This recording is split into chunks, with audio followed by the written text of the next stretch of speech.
इस एक्सप्लेनर में आपका स्वागत है। आज हम तंजावुर के बृहदीश्वर मंदिर के उस विशाल पैमाने, बेहद बारीक वास्तुकला और पूरे 1000 साल पुरानी महान विरासत को खंगालने वाले हैं।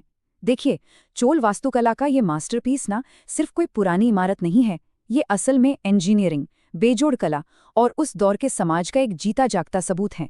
तो चलिए, बिना किसी देरी के सीधे इस ऐतिहासिक सफर में गोता लगाते हैं। इस सफर में हम कुछ अहम पड़ावों से गुजरेंगे। पहले हम इस महान चोल स्मारक को समझेंगे, फिर इसके विशाल विमान की इंजीनियरिंग देखेंगे। इसके बाद अंदर की कला और भित्ति चित्रों को करीब से जानेंगे, मंदिर के रोजमर्रा के जीवन को समझेंगे और आखिर में देखेंगे कि 1000 साल बाद आज ये कैसा दिखता है। पहला हिस्सा, महान चोल स्मारक, इसका संदर्भ और पैमाना। जाहिर है, इतने बड़े अजूबे को समझने के लिए हमें सबसे पहले इसके इतिहास और भूगोल को समझना होगा। तो कहानी शुरू होती है 1003 से 1010 ईस्वी के बीच, जब चोल सम्राट राजराज प्रथम ने इसे बनवाया था। तमिलनाडु में कावेरी नदी के ठीक किनारे बसा ये मंदिर उस समय के चोल वास्तुकला में एक बहुत बड़ी, सच कहूं तो एक अविश्वसनीय छलांग थी। अपने चरम पर बैठे चोल साम्राज्य की ताकत और उनकी गहरी भक्ति दोनों का ही ये एक बहुत बड़ा और भव्य प्रतीक है। आइए अब जरा बाहर से अंदर की तरफ चलते हैं और देखते हैं कि ये पूरा ढांचा आखिर खुलता कैसे है। शुरुआत होती है एक गहरी खाई और किलेबंद दीवारों से। इन्हें पार करते ही आप दो बेहद शानदार नक्काशीदार दरवाजों से गुजरते हैं। पहला है केरलांतकन तिरुवसल यानी बाहरी गेट, और फिर राजराजन तिरुवसल या भीतरी गेट। वहां से आगे बढ़ने पर दिखता है भव्य नंदी मंडपम, और आखिर में हम पहुंचते हैं मुख्य गर्भगृह तक। ये पूरा डिजाइन बिल्कुल सटीक और ज्यामितीय रूप से सम्मित है। अब जरा इस पैमाने का अंदाजा लगाइए। सिर्फ एक संख्या 25। गर्भगृह की तरफ मुंह किए हुए जो नंदी बैल की मूर्ति आप देखते हैं, वो कोई आम मूर्ति नहीं है। उसे एक ही विशाल पत्थर को काटकर बनाया गया है और उसका वजन है पूरे 25 टन। जी हाँ, 25 टन। ये पूरे भारत में नंदी की सबसे बड़ी और भारी सिंगल स्टोन मूर्तियों में से एक है। दूसरा हिस्सा, विशाल विमान की इंजीनियरिंग। जैसे ही हम मुख्य प्रांगण में कदम रखते हैं ना, हमारी नज़र अपने आप ऊपर की ओर खींची चली जाती है। और यकीन मानिए, इसके मुख्य टावर की इंजीनियरिंग सच में किसी जादू से कम नहीं है। इस पूरी वास्तुकला की जान है इसका विमान। अब विमान क्या होता है? दक्षिण भारतीय हिंदू मंदिरों में मुख्य गर्भगृह के ठीक ऊपर जो विशाल आसमान छूती हुई संरचना होती है, उसे विमान कहते हैं। और यहाँ ये विमान पूरे परिसर का सबसे मुख्य और सबका ध्यान खींचने वाला हिस्सा है।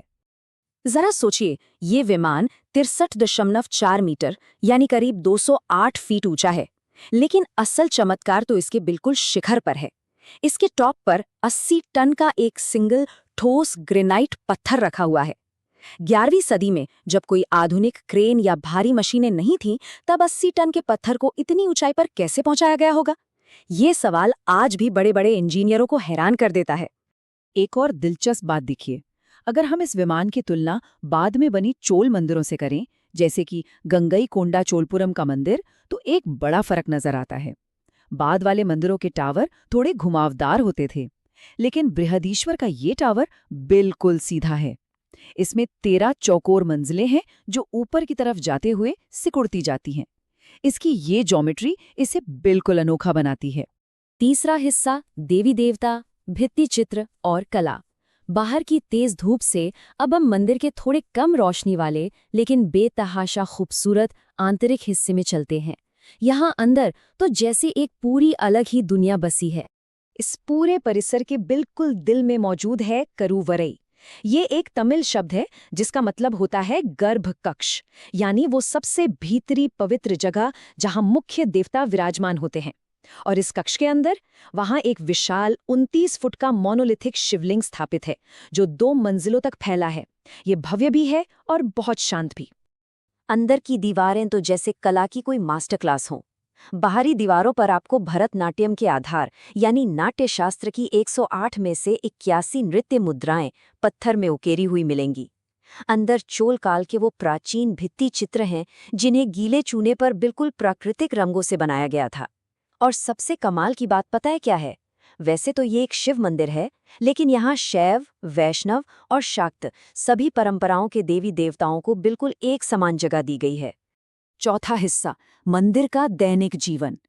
देखिए, इतना बड़ा मंदिर सिर्फ कोई शांत खामोश स्मारक नहीं था। ये उस दौर का एक बहुत ही हलचल भरा, बिजी आर्थिक और सामाजिक केंद्र था। अगर आप मंदिर की दीवारों को ध्यान से देखें तो वहां 1011 ईस्वी के शिलालेख आज भी मौजूद हैं। उनमें साफ लिखा है, पूजा के लिए, सन्यासियों की सभा के भोजन के लिए और मरम्मत कार्यों के लिए। ये लाइनें बताती हैं कि रोजमर्रा के कामों को चलाने के लिए कितने बड़े स्तर पर इंतजाम किए जाते थे। एक तरह से ये एक बहुत बड़ी चैरिटेबल संस्था थी। इन शिलालेखों में जो डिटेल है वो सच में चौंकाने वाली है। इनमें 1000 साल पहले काम करने वाले 600 से ज्यादा लोगों के नाम दर्ज हैं। दर्जी, जौहरी, कुम्हार, बढ़ई, यहाँ तक कि दिए जलाने वाले भी। इसके अलावा संगीतकार, गायक और नृत्य गुरु भी इस टीम का हिस्सा थे। और इन सबको सैलरी कैसे मिलती थी? जमीन के खास टुकड़ों के रूप में। ये पूरी व्यवस्था इतनी सटीक थी कि ये मंदिर उस पूरे शहर की इकोनॉमी का अहम इंजन बन गया था। पांचवा और आखिरी हिस्सा, 1000 साल बाद। चलिए अब थोड़ा पीछे हटते हैं और आज के नजरिए से देखते हैं पत्थर और इंसानों का ये विशाल इकोसिस्टम इतने सालों में कैसे बदलता और टिकता रहा। इतने सदियों में इस जगह ने बहुत कुछ देखा।